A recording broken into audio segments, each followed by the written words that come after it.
உறவுகளுக்கு வணக்கம். நான் ஸ்வீட்டி. இன்றைக்கி முட்டை சேமியா எப்படி செய்கிறதுன்னு பார்க்கலாம். இப்போ வாங்க வீடியோக்குள்ளே போகலாம். ஃபர்ஸ்ட் ஒரு கடாயில் 2 ஸ்பூன் எண்ணெய் ஊற்றி சேமியாவை நல்லா வறுத்து எடுத்துக்கிறேன். இந்த மாதிரி நல்லா வறுத்து எடுத்துக்கோங்க. அப்போ தான் நமக்கு சேமியா நல்லா உதிரி உதிரியாக கிடைக்கும். இந்த மாதிரி வறுத்து இது ஒரு பிளேட்டுக்கு மாற்றிக்கோங்க.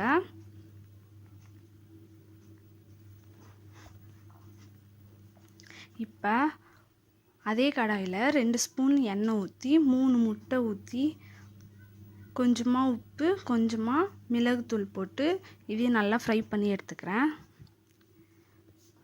ஒரு பேக்கெட்டுக்கு நான் 3 முட்டை எடுத்திருக்கேன். நீங்கள் 4 முட்டை கூட எடுத்துக்கலாம். இதை சேர்த்து நல்லா வதக்கிக்கிறேன். இப்போ இதையும் ஒரு பிளேட்டுக்கு மாற்றி எடுத்துக்கலாம். இப்போ அதே கடாயில் எண்ணெய் ஊற்றி கடுகு போட்டுக்கோங்க. இது கூட கடலைப்பருப்பு உளுந்து பருப்பு போட்டு இதை நல்லா ஃப்ரை பண்ணி எடுத்துக்கோங்க. இப்போ வெங்காயம் போட்டு இதையும் நல்லா வதக்கிக்கோங்க. நல்லா எண்ணெயிலே வதக்கி எடுத்துக்கோங்க. வெங்காயம் நல்லா வதங்கினதும் நான் பச்சை மிளகாய் கருவேப்பிலை போட்டுறேன். இதையும் போட்டு எண்ணெயிலே நல்லா வதக்கிக்கலாம்.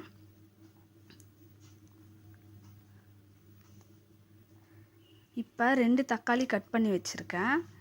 இதையும் சேர்த்து நல்லா எண்ணெயிலே வதக்கிக்கிறேன். இப்போ 1 ஸ்பூன் உப்பு 1 ஸ்பூன் தனி மிளகாய் தூள் போட்டுக்கிறேன்.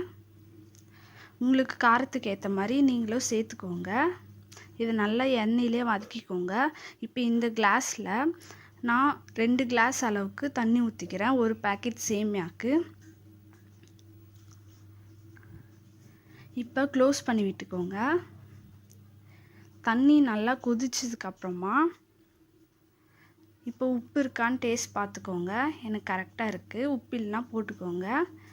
இப்போ நம்ம வறுத்து வச்சிருந்த சேமியாவும் இதில் போட்டு க்ளோஸ் பண்ணிக்கிறேன்.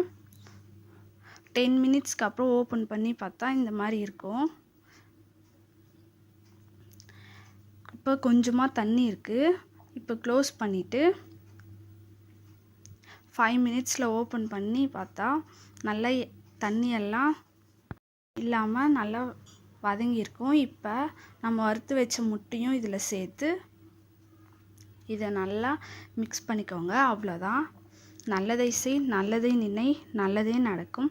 தேங்க்யூ ஃபார் வாட்சிங்.